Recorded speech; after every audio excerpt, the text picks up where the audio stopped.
கலாத்தியருக்கு எழுதின நிருபம் 1ஆம் அதிகாரம் 4ஆம் வசனம். கலாத்தியர் 1ஆம் அதிகாரம் 4ஆம் வசனம். அவர் நம்மை இப்பொழுது இருக்கிற பொல்லாத பிரபஞ்சத்திலிருந்து விடுவிக்கும்படி நம்முடைய பிதாவாகிய தேவனுடைய சித்தத்தின்படி நம்முடைய பாவங்களுக்காக தம்மை தாமே ஒப்பு கொடுத்தார்.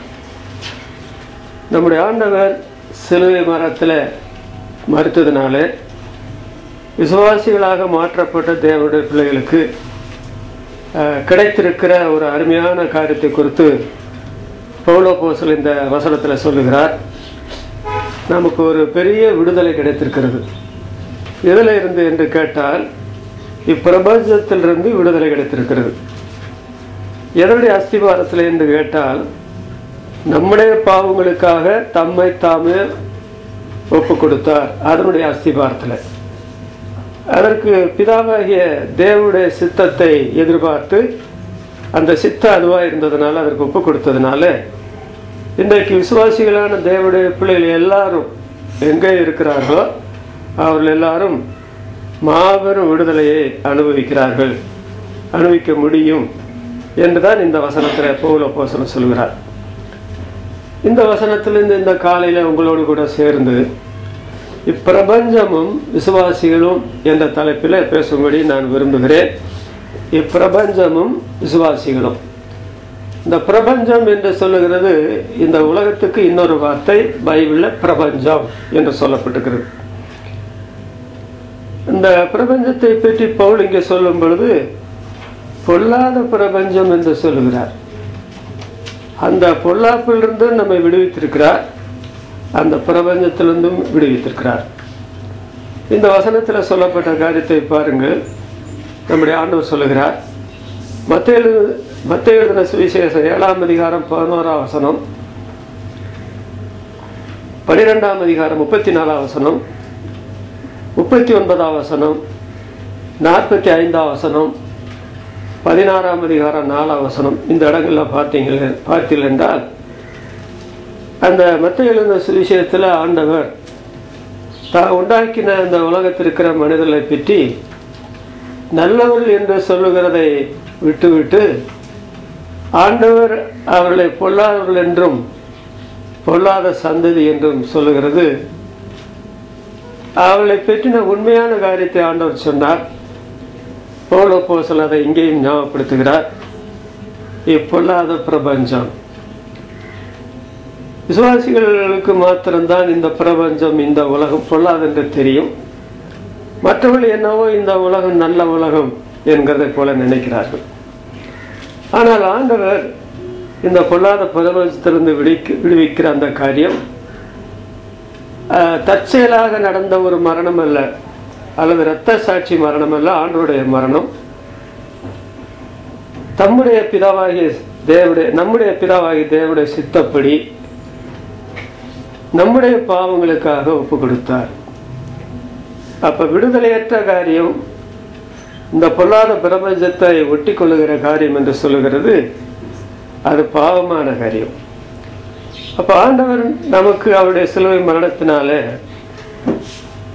நமக்கு பாவத்திலிருந்து விடுதலை தந்திருக்கிறார். இந்த பொல்லாத பிரபஞ்சத்திலிருந்து விடுதலை தந்திருக்கிறார். இது விசுவாசிகளுக்கு உள்ள சத்தியம் என்றாலும் விசுவாசத்தில் யார் வர விரும்புகிறார்களோ இந்த பிரபஞ்சம் பொல்லாதது, இந்த பிரபஞ்சத்திற்கு நான் அடிமையாக இருக்கிறேன், இந்த பொல்லாப்பு வேண்டாம், இந்த அடிமைத்தனம் வேண்டாம் என்று யார் உணர்கிறார்களோ அவர்களுக்கு சிலுவையில் அறையப்பட்ட ஆண்டவருடைய காட்சி அவருடைய கண்களுக்கு முன்னால பிரத்யட்சமாக தெரியும். ஆனால் இந்த பிரபஞ்சம் நல்ல பிரபஞ்சம், இதுல ஒன்றும் பொல்லாப்பு ஒன்றும் கிடையாது அப்படி என்று நினைக்கிற மக்களுக்கு பாவத்திலிருந்து மன்னிப்போ அவளுக்கு இந்த பொல்லாத பிரபஞ்சத்திலிருந்து விடுதலையோ கிடைக்க போறது கிடையாது. இந்த பொல்லாத பிரபஞ்சத்திலிருந்து ஆண்டவர் நம்மை விடுவிக்கும்படி அவர் அடைந்த கோரமான மரணத்தை பற்றி இந்த வசனத்தில் நாம் பார்க்கவில்லை என்றாலும் 4 சுவிசேஷத்தில் நாம் பார்த்திருக்கிறோம், தியானித்திருக்கிறோம். அதை பற்றின பிரசங்கம் கேட்டிருக்கிறோம். விடுதலை வாழ்வு என்று சொல்லுகிறது, அதில் வந்தவர்களுக்கல்லவா அந்த விடுதலை வாழ்வுடைய மேன்மை தெரியும். நம்முடைய முற்பிதாக்களான இஸ்ரவேலர் 430 வருஷ காலம் எகிப்தில் அடிமைகளாக இருந்தார்கள். எகிப்தை பற்றி சொல்லப்பட்டிருக்கிறது, அடிமைத்தன வீடாகிய எகிப்து, அங்கே சுதந்திரம் என்பதே கிடையாது. அந்த 430 வருஷம் ஒரு மனிதர் வாழ முடியுமா? மோசையின் நாட்களை நீங்கள் பார்த்தால் அப்பொழுதெல்லாம் அந்த வசனம் பொருந்தும். ஒரு மனுஷனுடைய ஆயுசு நாட்கள் 70 வருஷம், பலத்தின் மிகுதினால 80 வருஷம். அப்படிப்பட்ட மக்கள் தான் இருந்தார்கள். அப்ப 430 வருஷம் முடிகிற அன்றைய தினமே இஸ்ரவேல் ஜனங்கள் அந்த ஆடு அடிக்கப்பட்டு வாசல்களிலே நிலைக்கால்களிலே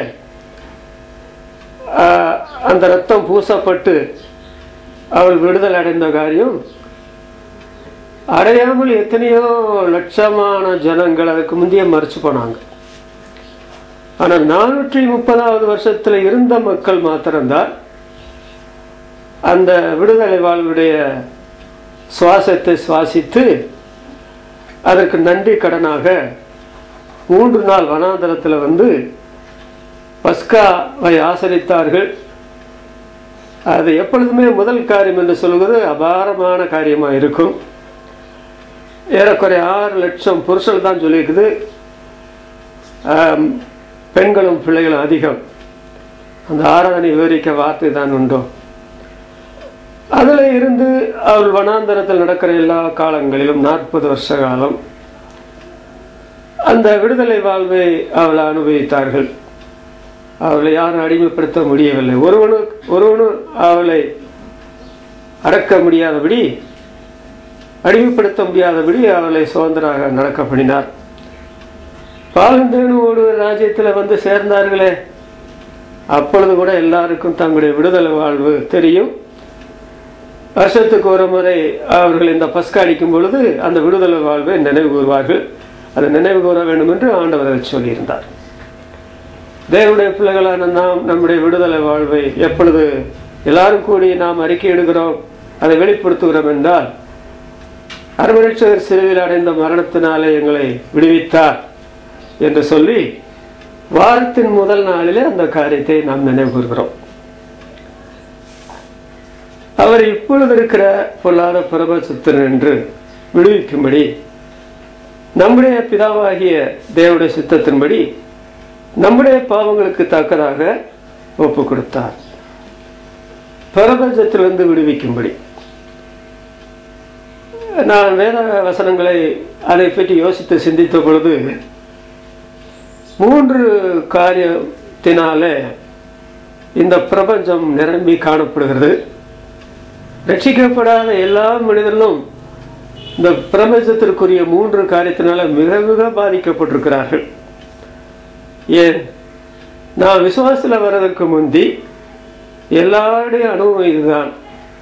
பவுல் சொல்லுகிற இந்த பிரபஞ்சம், அதாவது நான் உலகம் என்று சொல்கிறோமே, இந்த பிரபஞ்சத்தில் இருந்த நாம் 3 பிரச்சனையினால் வெகுவாய் பாதிக்கப்பட்டோம். ஆண்டவர் சிலுவையினுடைய கொடிய மரணத்துக்கு போகும்பொழுது, என்னை விசுவாசிக்கிற மக்களுக்கு இந்த பிரபஞ்சத்திலிருந்து இந்த 3 காரியத்தில் நான் விடுதலை தர வேண்டும் என்ற அந்த துணிச்சலோடு, அந்த வைராக்கியத்தோடு, மாபெரும் தியாகத்தோடு ஆண்டவர் சிலுவை மரணத்துக்கு போனார். அந்த 3 காரியங்களை உங்களை கவனித்துக் கொண்டு வருகிறேன். அதில் 3 குறிப்புகள்: பிரபஞ்சமும் விசுவாசிகளும். அதில் லூக்கா எழுதின சுவிசேஷம் 8ஆம் அதிகாரம் 14ஆம் வசனத்தை பார்க்கிறோம். லூக்கா எழுதின சுவிசேஷம் 8ஆம் அதிகாரம் 14ஆம் வசனத்தில்,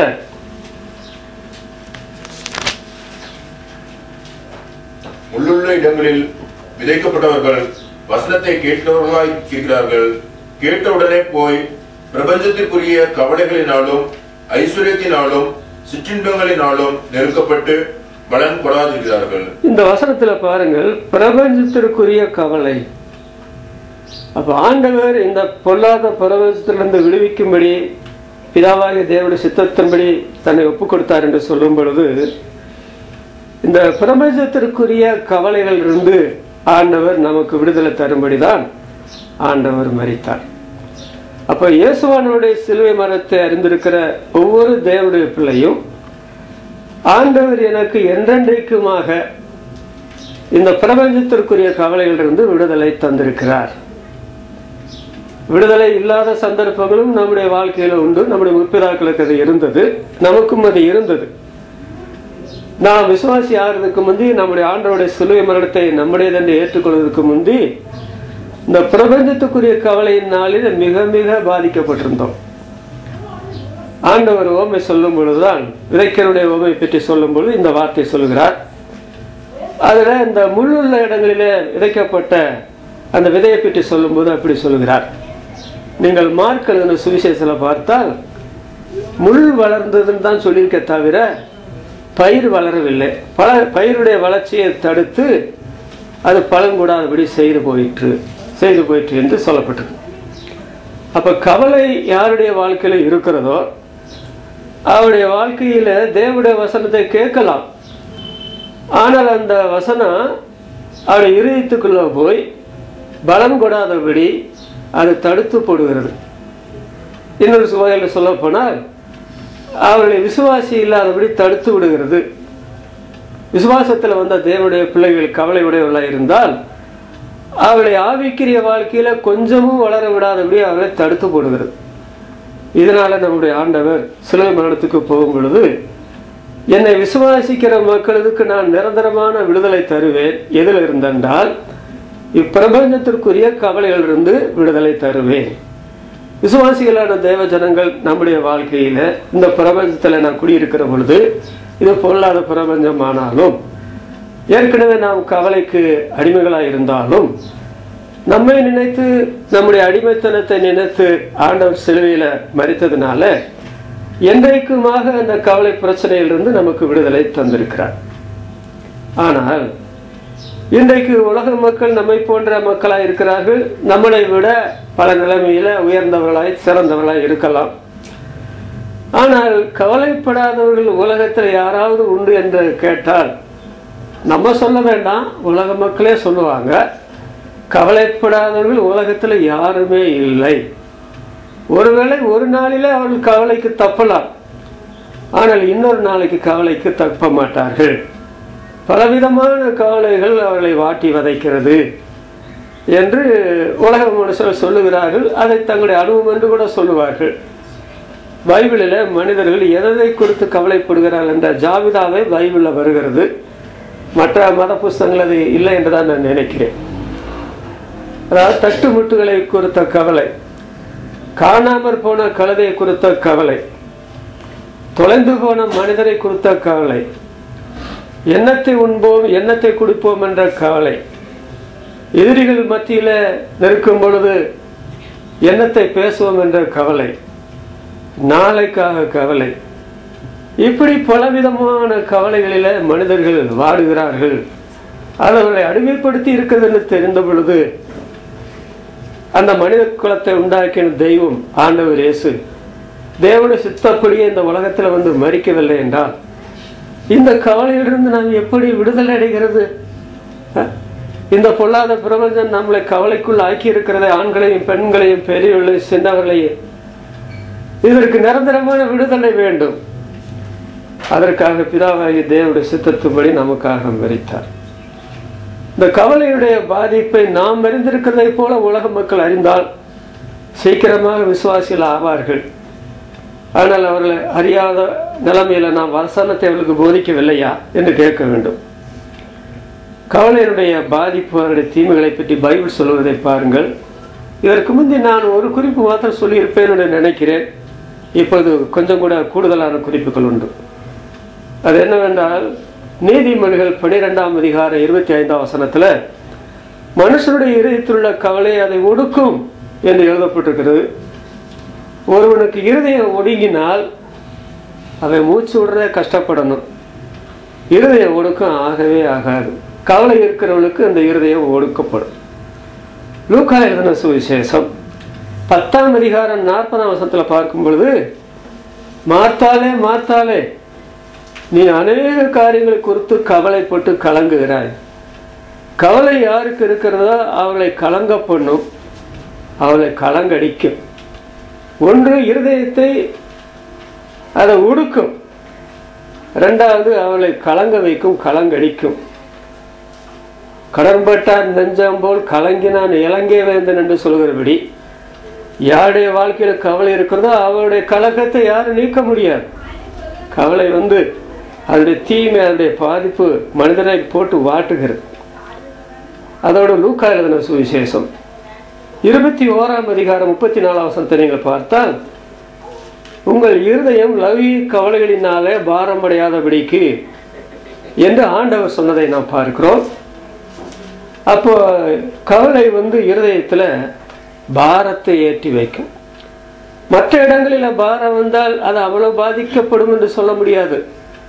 தலைபாரம் அப்படியெல்லாம் சொல்றாங்க. ஆனால் இருதய பாரம் வந்துட்டா இருதயத்தில் வர தொந்தரவு உயிரையே பாதிக்கும் என்று நினைத்து அதற்காக பணத்தை கட்டி கொண்டு பெரிய பெரிய ஆஸ்பத்திரிக்கு ஓடுகிற பணக்காரனும் உடனே வாங்கி ஓடுகிற ஏழைகளையும் பார்க்கலாம். காரணம், அந்த இருதயம் ஒரே பாரமா இருக்குது. கவலை நம்முடைய இருதயத்தை பாரப்படுத்தும். இதைவிட கொடுமை என்னவென்றால், நான் வாசித்தோம் இந்த லூக்கா எழுதின சுவிசேஷம் 8ஆம் அதிகாரம் 14ஆம் வசனத்துல, அது மனிதர்களை விசுவாசிகளை ஆக்காம விடுறதில்ல. விசுவாசிகள் ஆயிட்டாங்க பார்த்தீங்களா, அக்கினியில் ஆகப்பட்டு தப்பின கொல்லியை போல ஆண்டவர் அவங்களை கொண்டு வந்துட்டாரு. அவங்களை ஆவிக்கிற வாழ்க்கையில கொஞ்சமும் முன்னேற விடாதபடிக்கு இந்த கவலை இவ்வளவு விதமான தீமைகளை செய்கிறது. அதனால நம்முடைய ஆண்டவர் சிலுவை மரணத்துக்கு போகும் பொழுது இந்த ஒரு காரியத்தையும் மனதில் வைத்து கொண்டு,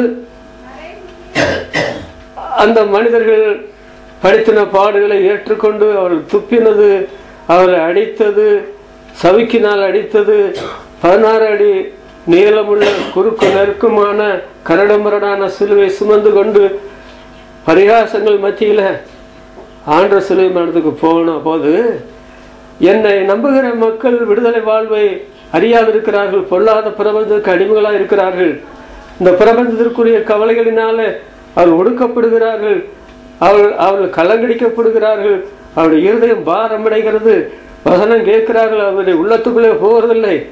அது அவருடைய உள்ளத்துல போய் அவருடைய வாழ்க்கையில பலம் செய்ய வேண்டும்.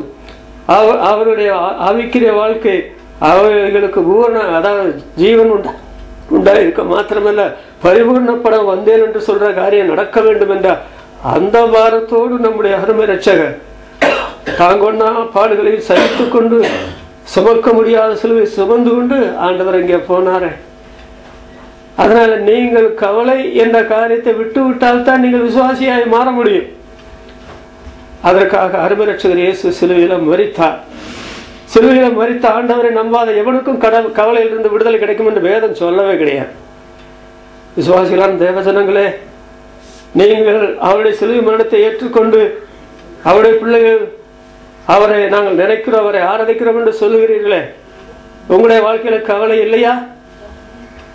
அது பொல்லாத உலகத்துக்குரியதான, பிரபஞ்சத்துக்குரியதானே, அதிலிருந்து விடுதலை கொடுக்கும்படிதானே அருமை ரட்சகர் இயேசு உங்களுக்காக மரித்தார். அதனால ஆண்டவருடைய மரணத்தை நினைவு கூறுகிற நான், அவருடைய மரணத்தினால மீட்பை பெற்றிருக்கிற நான், விடுதலை பெற்றிருக்கிற நான் ஒருபோதும் கவலைப்பட மாட்டேன், கவலைக்கு என்னுடைய வாழ்க்கையில் இடம் கொடுக்க மாட்டேன். அப்படி தீர்மானிக்க வேண்டியது அவசரம். அந்த மார்த்தாள் கவலைப்பட்டாள் என்று சொல்லும் பொழுது, அப்பொழுது இயேசுநாதர் சிலுவைக்கு போகவில்லையே. அதனால அவள் கவலைப்பட்டதை பற்றி நான் பெரிய பாவம் என்று சொல்ல முடியாது. ஆனால் அது கவலை அவளை பாதித்தது என்று ஆண்டவர் இங்கே சொன்னதையும் மறக்கவும் முடியாது. சரி, சிலுவையை விசுவாசிகள் நம்முடைய சிந்தனைக்கு எடுத்துக்கொண்டால் கவலைப்பட வேண்டும் என்ற அவசரம் என்ன இருக்கிறது? இரண்டாவது, இன்னும் நாம் இந்த பொல்லாத பிரபஞ்சத்துல தான் இருக்கிறோம், இன்னும் மீட்பில்லாத சரீரத்துல தான் இருக்கிறோம். ஆவி மாம்சத்துக்கு விரோதமாக, மாம்சம் ஆவிக்கு விரோதமாக போராடுகிறது. நான் ஒன்றுக்கொண்டு செய்யறதற்கு தடையா இருக்குது என்று கலாத்திர புத்தகத்தில் படிக்கிறோம். இதனால சில வேளைகள்ல நம்மை கவலைகள் மேலிடக்கூடிய சோதனை இருக்கலாம். 1 பேதுரு 5ஆம் அதிகாரம் 7ஆம் வசனத்தில் வாசிக்கிறோம், அவர் உங்களை விசாரிக்கிறவரானபடியினால் மரித்தேன், சதா காலங்களில் உயிரோடு இருக்கிறேன். ஆண்டவர் இப்ப என்ன செய்கிறார்? அவருடைய சபையை போஷிக்கிறார், ஒவ்வொருவரையும் கேட்டு விசாரிக்கிறார். அவர் உங்களை விசாரிக்கிறவரானபடியால் உங்கள் கவலைகள் எல்லாவற்றையும் அவர் மேல் வைத்து விடுங்கள். ஒரு கவலையாவது நீங்க சுமக்க கூடாது, அந்த கவலைகள் எல்லாம் அவர் மேல வைத்து விடுங்கள். இந்த சத்தியத்தை ஏற்கனவே உறுதிப்படுத்துவதற்காகத்தான் ஒரு வசனம் சங்கீதத்தில் வாசிக்கிறோம். 55ஆம் சங்கீதம் 22ஆம் வசனத்தில் வாசிக்கும் போது, கர்த்தர் மேல் உன் பாரத்தை வைத்து விடு, அவர் உன்னை ஆதரிப்பார்.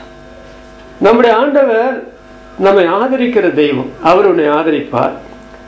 அவர் நீதிமானை ஒருபோதும் தள்ளாட ஓட்டார். ஆண்டவர் இயேசு சமய சகாயர், ஏற்ற சமயத்தில் சகாயம் செய்யும் கிருபையுடைய தைரியமாய் கிருபாசன தண்டையில சேர கடவோம். எபிரேயர் 4ஆம் அதிகாரம் 16ஆம் வசனத்தில் சொல்லப்பட்டிருக்கிறது. அதனால இன்றைக்கு கர்த்தருடைய ஆலயத்தில் வந்திருக்கிற நீங்களும் நானும், ஆண்டவர் சிலுவையில் மரித்தாரா மரிக்கவில்லை என்பது நமக்கு சந்தேகம் இல்லையே. ஆண்டவர் மரித்தார். அதற்கு எத்தனையோ சான்றுகள் சமுதாயத்தில் இருக்கிறது. ஆலயங்களில் பார்க்கலாம் அந்த சிலுவை சின்னங்களை, கல்லறைகளில் பார்க்கலாம், பெண்களுடைய கழுத்துல கூட பார்க்கலாம், அந்த செயின்ல போட்டிருப்பாங்க. வேதாகமத்தில் இந்த சிலுவையை பற்றின சத்தியம்தான் முழுசு நிரம்பி இருக்கிறது. புதிய ஏற்பாட்டில் ஆண்டவர் மரித்தார், அவர் மரிக்க போகிறார் என்பது பழைய ஏற்பாட்டில் செலுத்தப்பட்ட பலிகள் எல்லாம் ஞாபகப்படுத்துகிறார் ஒன்று. அற்ப சொற்ப காரணத்துக்காக தேவகுமார் சிலுவைக்கு போயிருப்பாரா? அவர் எண்ணில் அன்பு கூர்ந்து எனக்காக தம்மைக்கு தாமே ஒப்பு கொடுத்தவர் அல்லவா? அவர் சபையில் அன்பு கூர்ந்தவர் அல்லவா? ஏன் நாம் கவலைப்பட வேண்டும்? இப்பிரபஞ்சத்திற்குரிய கவலை அது வசனத்தை நெருக்கி போடும், பலன் செய்ய விடாது. அதனால தேவனுடைய பிள்ளைகள், உங்களுடைய அனுதின வாழ்க்கையில் இந்த சிலுவை பற்றின சத்தியத்தை கவனத்துக்கு எடுத்துக்கொண்டால் கவலை பஞ்சா பறந்து போகும். அவர் உங்களை விசாரிக்கிறவரானபடினால் உங்கள் கவலையெல்லாம் அவர் மேல வைத்து விடுங்க. கவலை பிரபஞ்சத்திற்குரியது, விசுவாசிகளுக்கு உரியது அல்லவே அல்ல. இந்த கவலை என்கிற காரியத்துக்காக கூட நீங்கள் ஆண்டவராக இயேசு கிறிஸ்துவை உங்களுக்காக மரித்து உயிர்த்தெழுந்தவரை நம்பணும். அவரை நம்பாத மக்கள் நீங்க நினைக்கலாம், புறத்தோட்டத்தில் பார்த்தா அவங்கள நல்லா தாங்க இருக்கிறாங்க, கூட்டமா இருக்கிறாங்க, பண வசதியோடு இருக்கிறாங்க, அவங்க நினைச்ச பல காரியங்களும் நடக்குது, புறத்தோட்டத்தில் எல்லாம் சரிதான். இந்த காரியங்கள் எரேமியாவை பாதிச்சிருக்கிறது, இந்த காரியங்கள் ஆபகுக்கை பாதித்திருக்கிறது, இந்த காரியங்கள் இஸ்ரவேல் ஜனங்களை கூட பாதித்திருக்கிறது. ஆண்டவரே அவங்களெல்லாம் நல்லா தானே இருக்கிறாங்க, நாங்க தானே இவ்வளவு பிரச்சனைக்குள்ளா இருக்கிறோம் அப்படின்னு சொல்றான். பிரச்சனை இருக்குது, இல்லை என்று நான் சொல்லலை. அவங்களெல்லாம் கவலைப்படுறாங்க, நமக்கு கவலையே இல்லை, எனக்கு கவலை வராது அப்படின்னு நம்ம சொல்ல முடியுமா? அப்படின்னா இந்த வசனம் எதுக்கு எழுதப்பட்டிருக்கிறது? உங்கள் கவலைகள் எல்லாம் அவர் மேல வைத்து விடுங்கள். கவலை பிரபஞ்சத்துக்குரியது, விசுவாசிகளுக்கு உரியது அல்லவே அல்ல. அதனால நான் கவலைப்படுறேன் அப்படின்னு நீங்க சொல்றதே பாவம். நீங்க ஆண்டவர்கிட்ட தான் சொல்லணும் உங்க கவலையை. அவர் இன்றைக்கு உயிர் எடுக்கிற அவர் மேல வைத்து விட வேண்டும். அவர் உங்களை எல்லா கவலைகளையும் விட்டு நீக்குவார். அதனால விசுவாசிகளை பிரபஞ்சம் என்று சொன்னால் கவலை பிரபஞ்சத்துக்குரியது, விசுவாசிக்குரியது அல்ல. ஏனென்றால் ஆண்டவர் அதிலிருந்து விடுவிக்கும்படி நமக்காக சிலுவையில தம்முடைய தேவனுடைய சித்தத்தின்படியே நமக்காக நம்முடைய பாவங்களுக்காக மரித்தார். இரண்டாவது விசுவாசியும் இப்பிரபஞ்சம் விசுவாசியும் என்று சொல்லும் பொழுது ரோமர்கள் நிறுவம் 12ஆம் அதிகாரம் 2ஆம் வசனத்தை பார்க்கலாம். ரோமர்கள் நிறுவம் 12ஆம் அதிகாரம் 2ஆம் வசனம். நீங்கள் இப்பிரபஞ்சத்திற்கு ஒத்த வேஷம் தெரியாமல் தேவனுடைய நன்மையும் பிரியமும் பரிபூர்ணமான சித்தம் என்னதென்று பகுத்தறியத்தக்கதாக உங்கள் மனம் புதிதாகிறதுனால மறுரூபமாகுங்கள். பவுல் இங்கு சொல்லும் பொழுது பிரபஞ்சத்திற்குரிய ஒத்த வேஷம் தெரியாமல் இந்த பிரபஞ்சத்திற்குரிய வேஷம் என்று சொல்றார். வேஷம் தரித்தல் இப்பிரபஞ்சத்திற்குரியது தான் உரியது, நமக்கு உரியது அல்லவே அல்ல. இந்த பிரபஞ்சம் என்று சொல்லும் பொழுது அந்த பிரபஞ்சம் கவலைப்படத்தான் செய்யும். அதற்கு நிவாரணம் அதுக்கு தெரியாது. அதற்கு சிலுவையினுடைய மகத்துவம் தெரியவில்லை என்றால் அந்த கவலைக்கு பரிகாரமும் தெரியாது. இரண்டாவது, இந்த ரோமர் 12ஆம் அதிகாரம் 2ஆம் வசனத்தில் பார்க்கும்போது இப்பிரபஞ்சத்திற்கு ஒத்த வேஷம், வேஷம் தரித்தல் பிரபஞ்சத்துக்குரியதை தவிர விசுவாசிகளுக்குரியது அல்லவே அல்ல. பவுல் இங்கே சொல்லுகிறார், நீங்கள் அந்த மாதிரி பிரபஞ்சத்துக்கு ஒத்த வேஷம் தரித்தால் அதனுடைய பாதிப்பு என்னவென்றால், அதனுடைய தீமை என்னவென்றால், நீங்க தேவனுடைய சித்தமும் நன்மையும் பிரிவுமான பரிபூர்ண சித்தம் என்னதென்று பகுத்தறியத்தக்கதாக உங்கள் மனம் புதிதாகிறதுனால மர்மமாக சொல்லிடுத, அது உங்களுடைய வாழ்க்கையில் நடக்கவே நடக்காது. உங்களுக்கு மனம் புதிதாக வேண்டும் என்று நீங்க விரும்பினா, விசுவாசிகள் விரும்பாமல் இருப்போமா? அதற்கு நீங்கள் செய்ய வேண்டிய காரியம், பிரபஞ்சத்திற்கு ஒத்த வேஷம் தரிக்கப்படாது. தரிக்காமல் இருந்து கொண்டு தேவனுடைய நன்மையும் பிரியமும் பரிபூர்ணமான சித்தம் என்னதென்று பகுத்தறியத்தக்கதாக உங்கள் மனம் புதிதாகிறதுனால மறுரூபமாகுங்கள். இப்ப வேஷம் தரித்தல் என்று சொல்லுகிறது பிரபஞ்சத்திற்கு உரியது, விசுவாசிகளுக்கு உரியது அல்லவே அல்ல. சங்கீதம் 39:6 நீங்கள் பார்த்தால், வேஷமாகவே மனுஷன் திரிகிறான். இந்த திரிகிறவங்க ஒரே இடத்துல இருக்க சொன்னா இருக்க மாட்டாங்க, அவங்க தெரிந்து கொண்டே இருப்பாங்க. எந்த மனிதன் எந்த நாட்டார் வேஷமாக திரிகிறாள் என்று பைபிளை நாம் பார்த்தால், அங்கு சொல்லப்பட்டிருக்கிறது ஒரு குறிப்பிட்ட மனிதனை பற்றி எல்லாம் சொல்லப்பட்டிருக்கு, ஒரு குறிப்பிட்ட தேசத்தை பற்றி எல்லாம் சொல்லப்பட்டிருக்கிறது. தேவனால படைக்கப்பட்ட எங்கும் உள்ள எல்லா மனுஷரும் எந்த நாட்டாரும் அவர்கள் என்ன செய்கிறார்கள்? வேஷதாரிகளாய் இருக்கிறார்கள். ஏன்? அவங்க இந்த பிரபஞ்சத்துக்குரியவர்கள், அவங்க கவலைப்படத்தான் செய்வாங்க. அதற்கு நிவாரணம் உண்டாக வேண்டும் என்று தெரியும். நாம கிறிஸ்துவனுடைய சிலுவை மரணத்தை விடிய சொன்னாலும் சரி, விடிஞ்சு சொன்னாலும் சரி நம்ப மாட்டாங்க, கவலையிலே சாவாங்க. இன்னொன்று, பிரபஞ்சத்துக்குரிய மக்கள் வேஷம் போடுவாங்க. ஏன் வேஷம் போடுறீங்கன்னு கேட்டா, அப்படித்தான் போடுவோம்னு சொல்லுவாங்க. சரி, போடுறவங்க ஒரு இடத்துல உட்கார்ந்துட்டு இருக்க வேண்டியதானே, வேஷமாகவே திரிவாங்க, ஒரு இடத்துல அவங்க இருக்கவே மாட்டாங்க.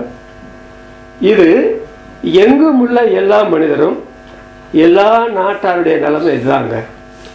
அப்ப ஆண்டவர் கொடிய விதமான சிலுவை மரணத்துக்கு போகும் பொழுது அவருடைய நோக்கம் என்னவென்றால், இந்த பிரபஞ்சம் பொல்லாத பிரபஞ்சம், கவலைகளினால மனிதர்கள் அடிமைக்கப்பட்டு கிடக்கிறார்கள். விடுதலை சுவாசமே அவளுக்கு என்னதென்று தெரியாது. இன்னொன்று, அவர்கள் வேஷதாரிகளாக இருக்கிறார்கள். இந்த பொல்லாத பிரபஞ்சத்தில் இருக்கிற மக்கள், இந்த வேஷதாரிகள் அந்த வேஷத்துக்கு அடிமைப்பட்டவர்களாக இருக்கிறார்கள். அவர்களுக்கு சுதந்திர காற்று என்னதென்றே தெரியாது. அதனால நான் இந்த கொடிய விதமான சிலுவை மரணத்துக்கு போகும் பொழுது ஒன்ஸ் ஃபார் ஆல் என்றைக்குமாகவே அவர்களை இந்த உலக வேஷத்திலிருந்து நான் விடுவிக்க வேண்டும் என்ற அந்த பாரத்தோடு அருமை ரட்சகராகிய இயேசு சிலுவை மரணத்துக்கு போனார். அப்போ இந்த பிரபஞ்சத்திற்குரிய இந்த வேஷம், ஒத்த வேஷம், அது நமக்கு தேவையில்லை, அது விசுவாசிகளுக்குரியதல்ல, அது உலகத்துக்காரங்களுக்கு கிட்ட விட்டுறணும். அது உங்க பிரபஞ்சத்துக்குரியவங்க. அது தெரியப்படுகிறது இந்த வேஷம். அது செய்கிற பாதிப்பு, அது செய்கிற கொடுமை என்னவென்றால், தொடர்ந்து 1 கொரிந்தியர் 7ஆம் அதிகாரம் 31ஆம் வசனத்தை நீங்கள் பார்த்தால், இவ்வுலகத்தின் வேஷம் கடந்து போகிறது. அது நிலைத்திருக்கிற ஒன்றானால் அந்த வேஷத்தை அவங்க போடுறது சரின்னு சொல்லலாம், அது பரவாயில்ல, வேஷம் போட்டு போறாங்கன்னு சொல்லலாம். அந்த உலகத்தின் வேஷம் கடந்து போகிறது, அது உண்மைதானா அப்படின்னு கேட்டா, அதை விளக்குறதுக்கு இந்த சினிமா டிராமாக்கள்ல வேஷம் போடுவாங்க. அவங்க எதுக்காக வேஷம் போடுறாங்க? அது உண்மையா? உண்மைக்கு புறமான காரியத்தை நடிக்கிறாங்க. இவங்களுக்கு காசு வேணும், அதனால அவங்க வேஷம் போடுறாங்க. அது அந்த காட்சி முடிஞ்ச உடனே இந்த வேஷத்தை கலத்திடுறாங்க. நம்ம வேஷம் போடுறோமா இல்லையா, உலக மக்கள் வேஷம் போடுறாங்களா இல்லையான்னு கேட்டால் உலக மக்கள் வேஷம் போடுறாங்க. அந்த வேஷம் எப்போ கலைகிறது தெரியுமா, அது நிலைச்சிருக்கிறதுல என்ன தெரியும், எப்போ நம்ம சொல்லலாம், மரணம் நடந்துட்டா அலங்கார வஸ்திரத்தெல்லாம் எடுத்துரு, சாதாரணமான ஒரு வஸ்திரத்தை உடுத்துரு. என்னவெல்லாம் அணிகலங்கள் போட்டிருக்கிறாங்களோ, அது கழுத்தில் போட்டிருந்தாலும் சரி, காதில் போட்டிருந்தாலும் சரி, இடுப்பை சுற்றி போட்டிருந்தாலும் சரி, அதெல்லாம் நல்லா பரிசுகரம் பண்ணி கழட்டிடு. அதுக்கு பின்னால் கொண்டு அடக்கம் பண்ணு. அப்போ இந்த வேஷம் என்று சொல்லுகிறது ஒன்று கூட இல்லாமத்தான் கல்லறைக்குள்ள போறாங்க. அப்போ உலகத்தின் வேஷம் கடந்து போகிறது.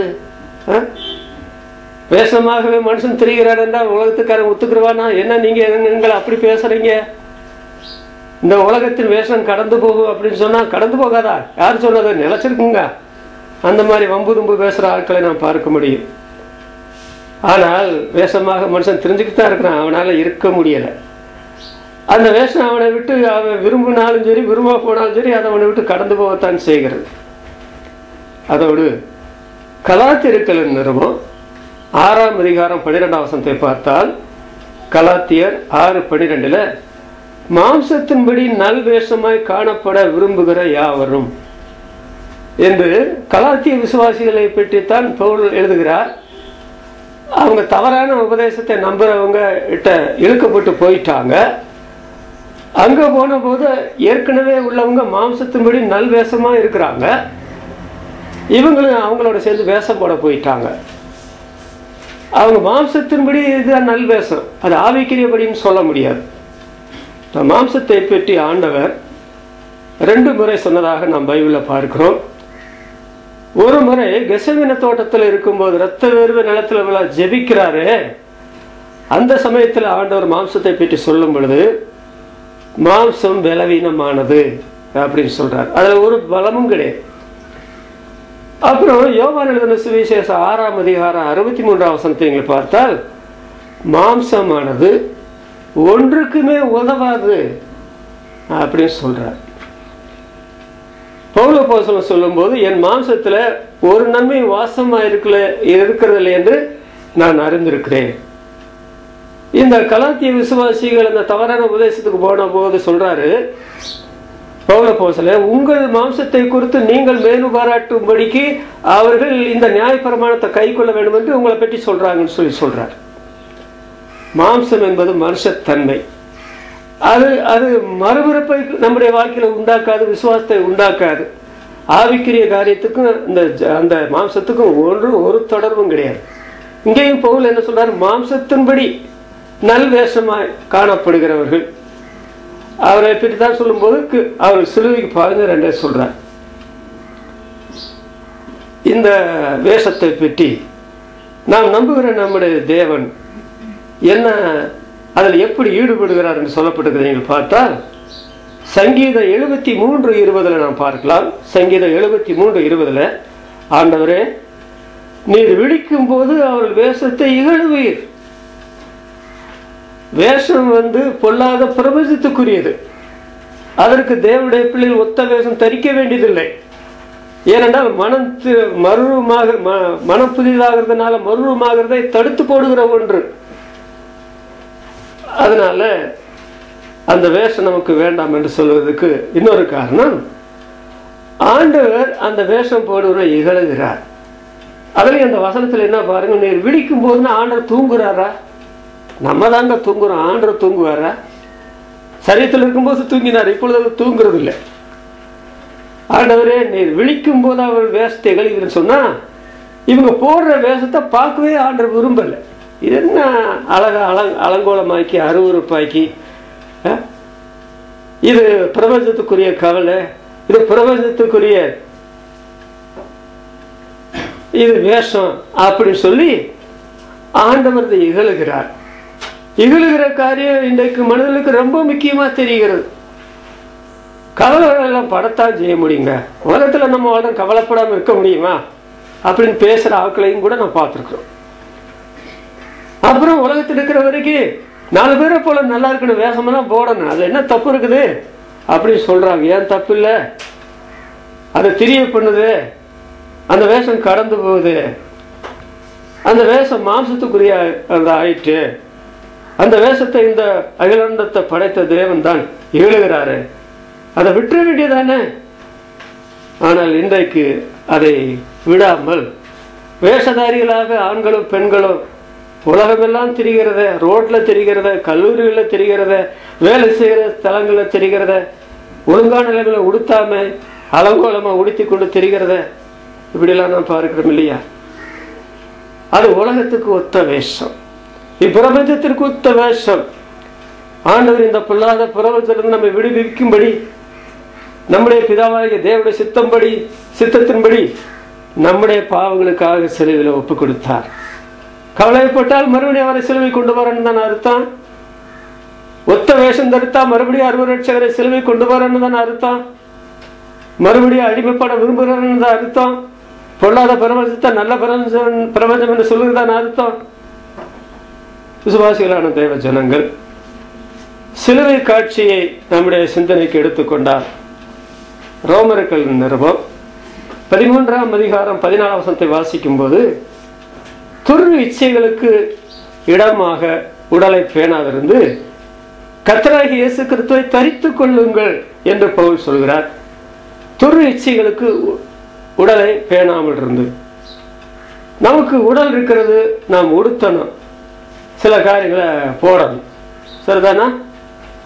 ஆனால் அதற்கு உலக மக்களுக்கு சட்டத்திட்டங்கள் கிடையாது, ஒழுங்குமுறைகள் கிடையாது. ஆனால் நம்முடைய வேதாகமத்தில் நமக்கு ஆவி தந்தவர், ஆத்மா தந்தவர், சரீரம் தந்தவர், நமக்காக இந்த உலகத்தில் மனிதனாய் வந்து நம்முடைய எல்லா பிரச்சனையும் தன் மேல ஏற்றுக்கொண்டு வாழ்ந்து மரித்து உயிர் தெழுந்த கர்த்தர் எப்படி உடுத்தணும், எப்படி நாம் காரியங்களை அனுபவிக்கணும் அப்படின்றதுக்கு அவரே மாதிரியா இருந்திருக்கிறார். நம்முடைய மக்கள் பழைய ஏற்பாடு புதிய ஏற்பாடு மாதிரிகளா இருந்திருக்கிறார்கள். வேதம் நமக்கு எழுதி கொடுத்துருக்கு, இந்த காரியத்தை இப்படி செய்யுங்க, இப்படி செய்யாதீங்க அப்படின்னு எழுதி கொடுத்துருக்கு. அதனால துரு இச்சைகளுக்கு உடலை பேணாமல் இருந்து நீங்க பேண ஆரம்பித்தால் உங்களுக்கே துரு இச்சை உண்டாகும், நல்ல இச்சை உண்டாக துரு இச்சை உண்டாகும். ஆண்களோ பெண்களோ நீங்கள் உங்கள் உடலை பேண ஆரம்பிக்கும் பொழுது அதனால மற்றவர்களுக்கு அந்த காரியங்கள் துரு இச்சையை உண்டாக்கும். உங்களுக்கும் துரு இச்சை உண்டாகாதபடிக்கு, மற்றவர்களுக்கும் துரு இச்சை உண்டாகாதபடிக்கு உங்களுடைய உடலை கவனிக்கலாம். கவனிக்கிறதை பற்றி பைபிள் தப்பு என்று சொல்வதில்லை. ஆனால் பேணுதல் என்று சொல்லுகிறது கூடுதலான கவனம் செலுத்தி அதற்காக நேரத்தை எடுத்து பணத்தை செலவு செய்து அந்த மாதிரி செய்கிற காரியங்கள். அது தேவனுடைய பிள்ளைகளுக்கு, ஆண்டோட சிலுவை மரணத்தை அறிந்தவர்களுக்கு, பிரபஞ்சத்திலிருந்து விடுதலை சுவாசத்தை அனுபவிக்கிறவர்களுக்கு அது தேவையில்லை. அதில் உடலை பேண மாட்டோம். ஏனென்றால் சிலுவையில அருமை ரட்சகர் இயேசு இதிலிருந்து நிரந்தரமான விடுதலைகளுக்கு தந்திருக்கிறார். இந்த வசனங்களுக்கு பாருங்கள். 1 தீமோத்தேயு 2ஆம் அதிகாரம் 9ஆம் வசனம் 10ஆம் வசனம், உங்களை அலங்கரியாமல். இன்றைக்கு உலக மக்கள் என்னென்ன அணிகலன்களை அணிகிறார்கள் என்று அந்த மேல வசனத்துல பவுல் அப்போஸ்தலர் சொல்லுகிறார். அப்புறம் சொல்றார் கீழே, நீங்கள் உங்களை அலங்கரிக்க வேண்டும். எதனாலே உங்களை அலங்கரிக்க கூடாது, எதனாலே உங்களை அலங்கரிக்க வேண்டும். இதுக்கு நான் பெரிய விளக்கம் என்ன மாதிரி சொல்லணுமா, நீங்களே வீட்டில் போய் படிச்சு பாருங்க. பெண்களா இருக்கிறவங்களும் ஆண்களா இருக்கிறவங்களும், ஆண்கள் கூட சில வேளைகளில் இந்த மாதிரி உடுத்துற காரியம் அணிகிற காரியங்கள் எல்லாம் செய்கிறத உலக மக்களை நம்ம பார்க்கிறோம். அப்புறம் பேதர் என்ன சொல்றார், 1 பேதர் 3ஆம் அதிகாரம் 3ஆம் வசனத்துல, புறம்பான அலங்கரிப்பு உங்களுக்கு அலங்காரமாயிராமல் அப்படின்னு சொல்றார். புறம்பான அலங்கரிப்புகளை பற்றி உங்களுக்கு எண்ணம் கூட வரக்கூடாது. என்னவோ ஒரு மரியாதைக்காக அது பவுல் அப்போஸ்தலர் சொல்லும் பொழுது பேதுரு சொல்லுகிறார், தகுதியான வஸ்திரம், உயர்ந்த வஸ்திரம் கூடாது, தகுதியான வஸ்திரம் அப்படின்னு சொல்றார். கேரளாவில் என்னவோ இந்த நகைகள் அணிகிற விஷயத்துல அவங்க அது தேச பழக்கத்தில் அப்படி இருக்கிறாங்க.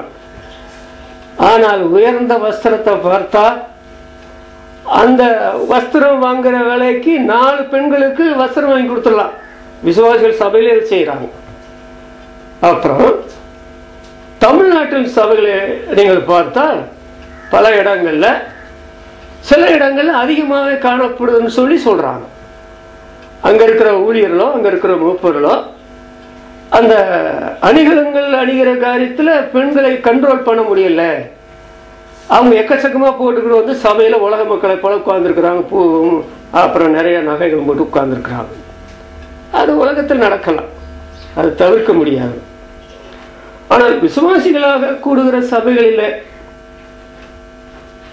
ஒரு விசுவாசி ஒரு செயினை போட்டு சபைக்குள்ள வர்றாங்க. வரம்மா பரவாயில்ல, யாரும் ஒரு மாதிரி பேசாம ஒரு மரியாதைக்காக அந்த ஒரு பெண் அதை போட்டுட்டு வர்றாங்க.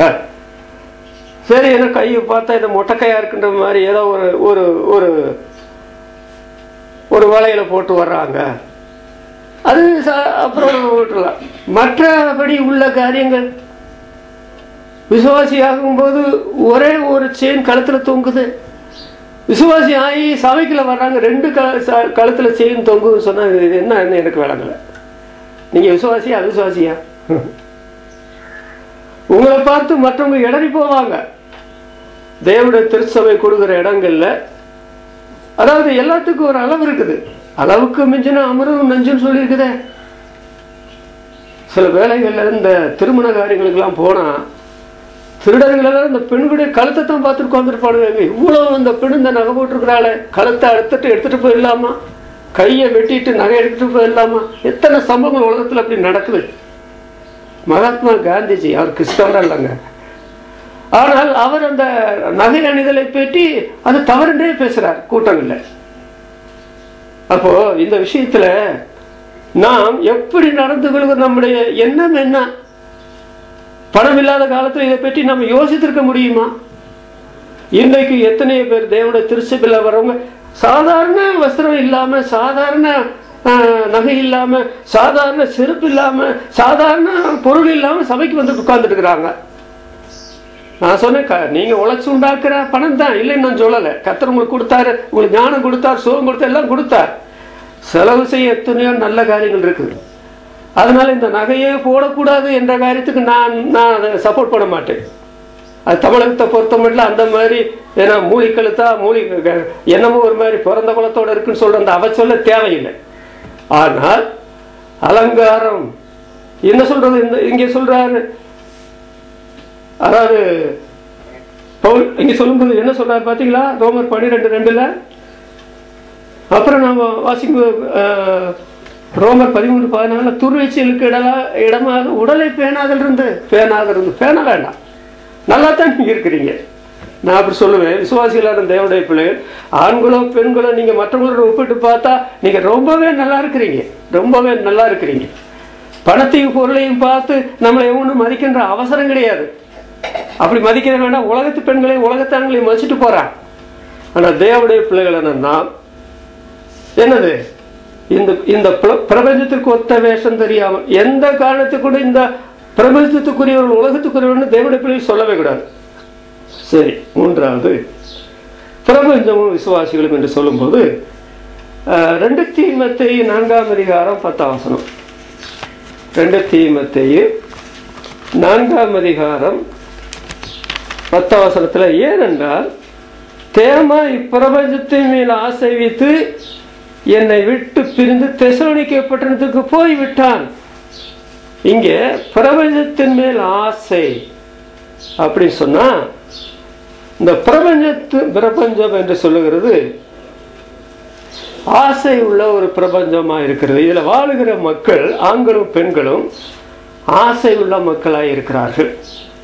இந்த பிரபஞ்சத்தில் இருக்கிற மக்கள் கவலை உள்ளவர்களாய் இருக்கிறார்கள்.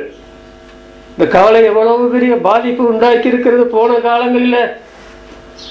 அதோடு இந்த பிரபஞ்சத்தில் இருக்கிற மக்கள் இந்த வேஷம் போட்டதுனால எவ்வளவு பயங்கர சம்பவங்கள் உலகத்தில் நடந்திருக்கிறது, எத்தனை கொலைகள் நடந்திருக்கிறது.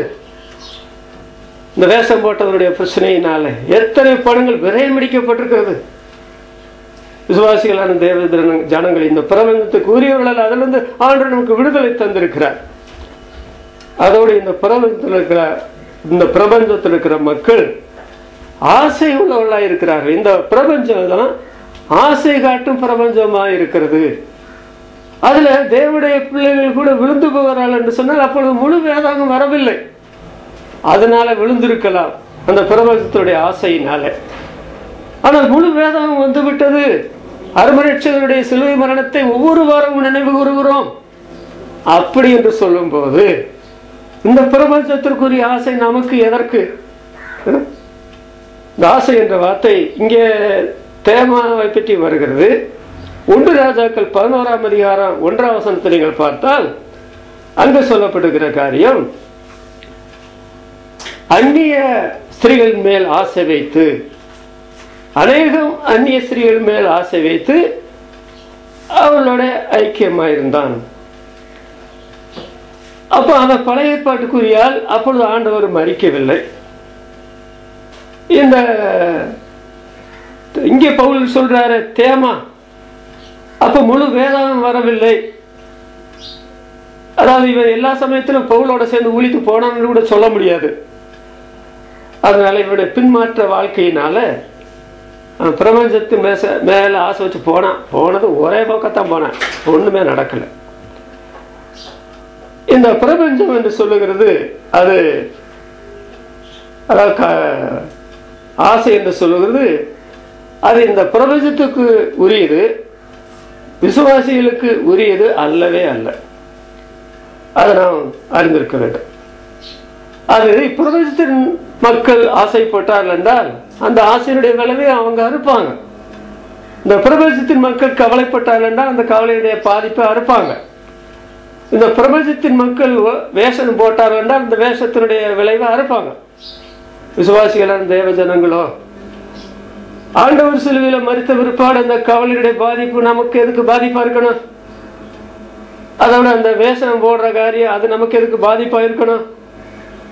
இன்னொன்று, ஆண்டவர் சிலுவையில மரித்தார் என்ற சத்தியத்தை ஏற்றுக்கொண்டு விசுவாசிகளாய் மாற்றப்பட்ட நம்முடைய வாழ்க்கையில இந்த பிரபஞ்சத்திற்குரிய ஆசை அது நம்ம எதுக்கு பாதிக்கணும்? உலக மக்கள் இப்படி சொல்லுவாங்க, மண்ணாசை, பெண்ணாசை, பொன்னாசை இப்படி பேசுவாங்க. ஆனா ஏதோ ஒரு ஆசையில விழுந்து எந்திரிக்க முடியாம கிடப்பாங்க. அந்த ஆசையை அவங்களை பிடிச்சி ஆட்டி படைக்கு. அது சில வேளைகள்ல ஒரு கீரை தோட்டமா இருக்கலாம். ஆக அப்ப அந்த கீரை தோட்டத்துக்காக நாவலையை கொன்றுபட்டான் என்ற வருது. அதுபோல பெண் பைத்தியம் பிடிக்கிற நிலைமை இருக்கலாம். அந்த பெண்ணுக்காக சிம்மாசனத்தை விட்டு ஓடும் நாட்கள் கூட உண்டு. சாதாரண பெண்களுக்காக சிம்மாசனத்தை விட்டு ஓடுனவங்க. பொண்ணுக்காக சில ஆட்களை கொலை பண்ணி அந்த பொண்ணை எடுத்தவர்கள் எல்லாம் உண்டு. இது மனுஷர்ல ரொம்ப பாதித்திருக்கிறது. மண்ணாசை, பெண்ணாசை, பொன்னாசை. ஆசையுடைய பாதிப்பை நீங்க பாத்தீங்களா? ஆசையுடைய பாதிப்பு, அதோடைய தீமை. சங்கீதம் 112 10ஆம் வசனத்தை நீங்கள் பார்த்தால், சங்கீதம் 112:10 துன்மார்க்குடைய ஆசை அழியும். அப்ப ஆசை யாருக்கு உண்டோ அது துன்மார்க்கத்தனமானது. நீங்க ஆசையை வச்சிருக்கிறீங்கன்னு வைங்க, அது துன்மார்க்கத்தனமானது. அது அழியும் என்றால் அது இல்லாமலே போயிடும். அது நிலைச்சிருக்கிற ஒன்று அல்ல. இந்த துன்மார்க்க ஆசை இன்றைக்கு இல்லாத மனுஷில யாராவது உண்டா என்று நீங்க பார்த்தா எல்லாருக்கும் இந்த துன்மார்க்க ஆசை இருக்கத்தாங்க செய்து. யோபு 9ஆம் அதிகாரம் 24ஆம் வசனத்துல உலகம் துன்மார்க்குடைய கையில விடப்பட்டிருக்கிறது அப்படின்னு சொன்னா, இந்த உலகத்தில் இருக்கிற எல்லா மக்களும் துன்மார்க்க, அவர்கள் எல்லாருக்கும் துன்மார்க்க ஆசை உண்டு. சங்கீதம் 51:5 தாவீது சொல்கிறார், நான் துர்க்குணத்துல உருவானேன், என் தாய் என்னை பாவத்துல கற்பந்தரித்தாள்.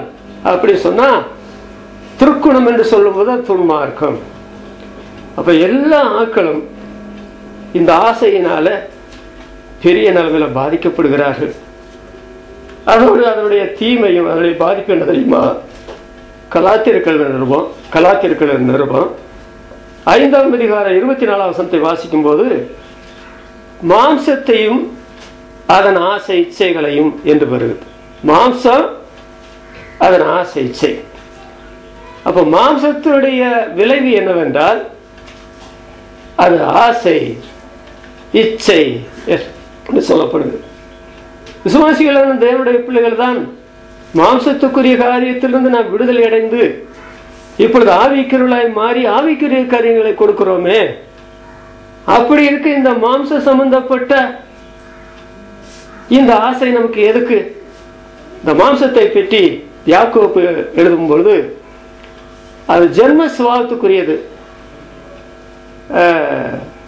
லௌகீக சம்பந்தப்பட்டது, பேய்த்தனத்துக்கு அடுத்து சொல்லி போடு போடுறார்.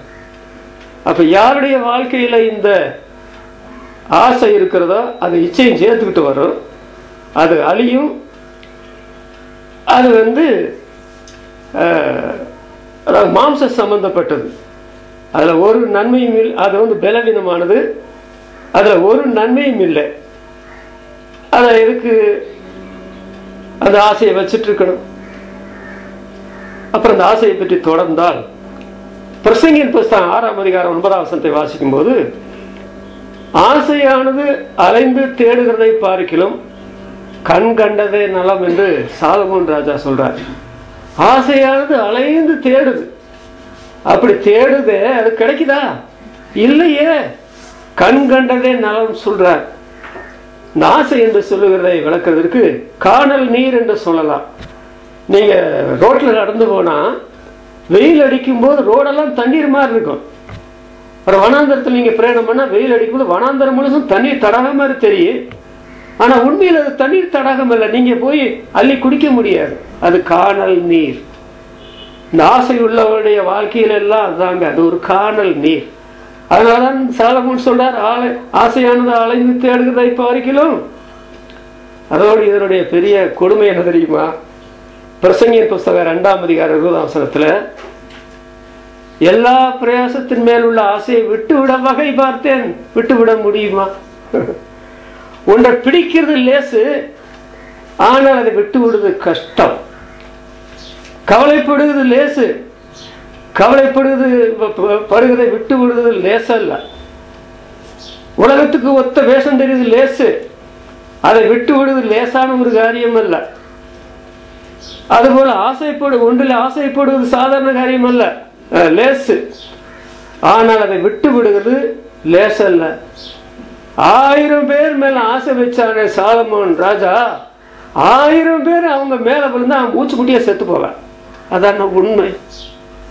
என்னவோ இந்த உலக மக்கள் இந்த ஆசையில என்னவோ கிடக்குன்னு சொல்லி பேய்த்தனமா கவலைப்பட்டு உலகத்து வேஷம் தரிச்சு மான மரியாதை கெட்டு மற்றவங்களுடைய ஆசை இச்சைகளை தூண்டுறது மாதிரி இப்படி எல்லாம் பண்ணி தாங்களும் கெட்டு மற்றவங்களை கெடுத்து இப்படி எல்லாம் பண்ணும்போது இந்த உலகத்துல தேவ ஜனங்கள் எங்கள் ஆண்டவர் எங்களை விடுவித்தார் தம்முடைய செலவு மனத்தின் மூலமாக. இந்த பொல்லாத பிரபஞ்சத்துக்கு எங்களுக்கு சம்மதம் இல்லை. நாங்கள் ஒரு காலத்தில் அடிமைகளா இருந்தோம் காணாமை போல. இப்பொழுதோ எங்களை எதுவும் அடிமைப்படுத்தாது, கவலை அடிமைப்படுத்தாது, உலகத்துக்கு ஒத்த வேஷம் எங்களை அடிமைப்படுத்தாது, இந்த உலகத்தின் ஆசையில் எங்களை அடிமைப்படுத்தாது என்று சொல்லி அந்த அடிமைத்தனத்திலிருந்து நாம் விடுதலை அடைகிறவளா இருக்கிறோம். சிலுவையை நம்முடைய சிந்தனைக்கு எடுத்துக்கொண்டால் விசுவாசிகள் கலாத்தியர் 5ஆம் அதிகாரம் 24ஆம் வசனத்தை நீங்கள் பார்த்தால், கிறிஸ்துவனுடையவர்கள் மாம்சத்தையும் அதன் ஆசை இச்சைகளையும் சிலுவையிலே அடைந்திருக்கிறார்கள். அப்ப ஆசைக்கு இங்க இடம் எங்க? ஆசை பிரபஞ்சத்தில் இருக்கிறது. ஆனா விசுவாசியுடைய ஆசை எங்க கொண்டு போய் அடிச்சுட்டாங்க? அந்த உலகத்தின் ஆசையை, இந்த பிரபஞ்சத்தின் ஆசையை. கிறிஸ்துவனுடையவர்கள் மாம்சத்தினுடைய ஆசைகளை சிலுவையில் அடைந்திருக்கிறார்கள். விசுவாசிகளான தேவ ஜனங்களே, இந்த சத்தியம் நம்முடைய வாழ்க்கையில உண்மையா இருந்தால் பவுல் அந்த கலாத்தியர் எழுதும்போது என்ன சொல்றாரு பாத்தீங்களா? ரொம்ப அருமையா எழுதுகிறார். கலாத்தியர் 1ஆம் அதிகாரம் 4ஆம் வசனத்தோட முடிச்சிடக்கூடாது இந்த பிரசங்கத்தை. அவர் நம்மை இப்பொழுது இருக்கிற பொல்லாத பிரபஞ்சத்திலிருந்து விடுவிக்கும்படி நம்முடைய பிதாவாகிய தேவனுடைய சித்தத்தின்படி நம்முடைய பாவங்களுக்காக தம்மை தாமே ஒப்பு கொடுத்தார் அப்படின்னு சொல்லிட்டு இந்த சத்தியத்தை தங்களுடைய வாழ்க்கையில அனுபவத்தில் கொண்டு வந்த தேவனுடைய பிள்ளைகள், அவருடைய ஆசீர்வாதத்தை பெற்று அனுபவிக்கிற தேவனுடைய பிள்ளைகள் என்ன செய்வார் தெரியுமா? அடுத்த வசனத்துல, அவருக்கு, எவருக்கு? இப்பொல்லாத பிரபலத்திலிருந்து விடுவித்த அவருக்கு என்றென்றைக்கும் உள்ள சதா காலங்களிலும் மகிமை உண்டாவதாக. ஆமென். இது எல்லா விசுவாசிகளும் சொல்ல முடியாது. உலகத்தின் மக்கள் இதை சொல்லவே முடியாது. இந்த 2 வசனமும் அவங்களுக்கு பொருத்தம் இல்லை. ஆனா விசுவாசியான அந்த 2 வசனம் உங்களுக்கு பொருத்தம். ஆனால் விசுவாசிகள் ஆகியும் இன்னும் கவலை உடையவர்கள், இன்னும் உலகத்துக்கு ஒத்த துவேஷம் தரிக்கிறவர்கள், உலகத்தின் ஆசையை உடையவர்கள் எந்த வசனத்தை சொல்ல முடியாது? 5ஆம் வசனத்தை சொல்ல முடியாது. அவருக்கு என்றென்றைக்கும் உள்ள சதா காலங்களிலும் மகிமை உண்டாவதாக. ஆமென். என்ன அருமையான சத்தியம் இது! தேவனுடைய பிள்ளைகளான நம்மை பொறுத்த மட்டும் ஒரு காலத்துல நாம் எத்தனை காரியத்துக்கு அடிமையா இருந்தோம். இச்சை இன்பங்களுக்கு அடிமையா இருந்தோம், கேட்டுக்கு அடிமையா இருந்தோம், நியாயப்பிரமாணத்துக்கு அடிமையா இருந்தோம், மரணத்துக்கு அடிமையா இருந்தோம், கவலைக்கு அடிமையா இருந்தோம், பிரபஞ்சத்திற்குரிய வேஷம் தரிக்கிறதுல அடிமைகளா இருந்தோம், பிரபஞ்சத்திற்குரிய ஆசைகளில் அடிமைகளா இருந்தோம். ஒன்ஸ் ஃபார் ஆல் என்றைக்குமாக ஆண்டவர் விடுதலை தந்தார். இதுல விடுதலை இல்லைன்னா உடனே நீங்க திரும்பி வரணும். ஆண்டவர் மேல உங்க பாரத்தை வைக்கணும், உங்க கவலை எல்லாம் அவர் மேல வைத்து விடணும். கிறிஸ்துவுடைய மாம்சத்தை அவருடைய ஆசைச்சலை சிலுவையில் அறையணும். நீங்க ஆண்டவரை போல மாறணும். நடைமுறை பாவனைகளில் அவரை நீங்கள் பிரதிபலிக்கிறதா இருக்கணும். ஆண்டவர் இந்த சிந்தனையில் ஆசிரிக்க நாம் ஜெபிக்கலாம். எங்களை மிக அன்பாக நேசிக்க எங்கள் பிதாவே, நம்முடைய திருக்குமாரன் எங்கள் ஆண்டவர் இயேசு எங்களை இந்த பொல்லாத பருவத்திலிருந்து விடுவிக்கும்படி நம்முடைய பிதாவாகிய தேவனுடைய சித்தப்படி நம்முடைய பாவங்களுக்காக சிலுவையில் ஒப்புக் கொடுத்தார் என்ற சத்தியம் இன்றைக்கு எத்தனை பேருடைய வாழ்க்கையில் உண்மை இல்லை ஆண்டவரே.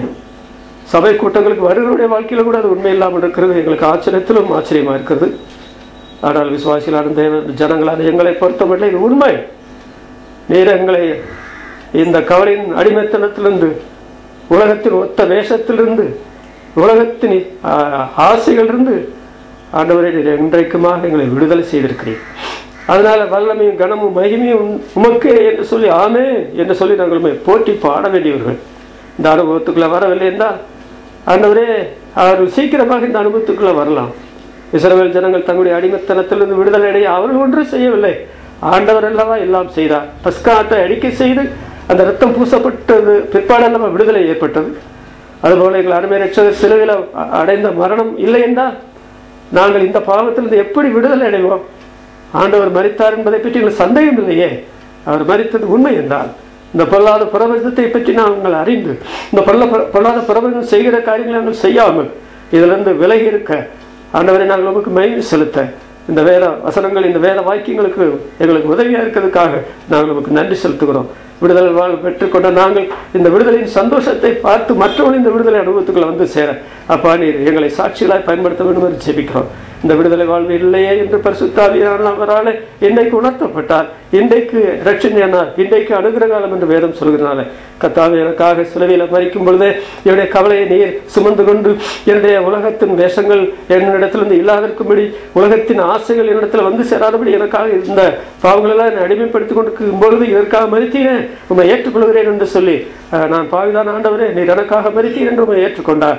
இன்றைக்கு இந்த எல்லா 3 விதமான பாவத்திலிருந்து நீர் அவளை விடுவித்து இந்த பாவங்கள் மறுபடியும் ஆளாதபடி நீர் ஜீவித்திருக்கிறபடினால இந்த சோதனைகள் வரும்போது இந்த சோதனையிலிருந்து அவர்களுக்கு வெற்றியுள்ள வாழ்க்கை தர நீர் வல்லமையில தேவனாய் இருக்கிறீர். அதற்கு நமக்கு ஸ்தோத்திரம் செலுத்துகிறோம். நாங்கள் கேட்ட வசனத்துக்காக ஸ்தோத்திரம். வசனம் கேட்டபடிய மக்களை ஆசிரியி இந்த வாரம் முழுவதும் கர்த்தாவே மழை எப்படி இருந்தாலும் நம்முடைய மக்களை எல்லா தீமைகளுக்கும் நாசமோசங்களுக்கும் நீர்கள் விலக்கி காக்கவும் ஆவிக்கிற வாழ்க்கையில் எப்பொழுது சந்தோஷமுள்ளவராக இருக்கவும் ஆண்டவரே நீர்களுக்கு உதவி செய்கிறாங்க. ஜெபம் கேட்டு நம்ம துதிக்கிறோம். மீட்பர் நாமத்தில் வேண்டுகிறோம் பிதாவே, ஆமென். என் ஆத்மாவே கர்த்தரை ஸ்தோத்திரி, என் மனதுள்ளவே அவருடைய பரிசுநாமத்தை ஸ்தோத்திரி, என் ஆத்மாவே கர்த்தரை ஸ்தோத்திரி, அவர் செய்த சகல உபகாரங்களை மறவாதே. ஆமென். பிதாவாகிய தேவனுடைய அன்பும் நம்முடைய கர்த்தராகிய இயேசு கிறிஸ்துவின் கிருபையும் பரிசுத்த ஆவியானவருடைய அன்பு சகாயமும் நம் அனைவரோடும் உலகெங்கிலும் உள்ள கிறிஸ்தவ மக்களோடும் இன்றைக்கும் என்றென்றைக்கும் இருப்பதாக. ஆமென்.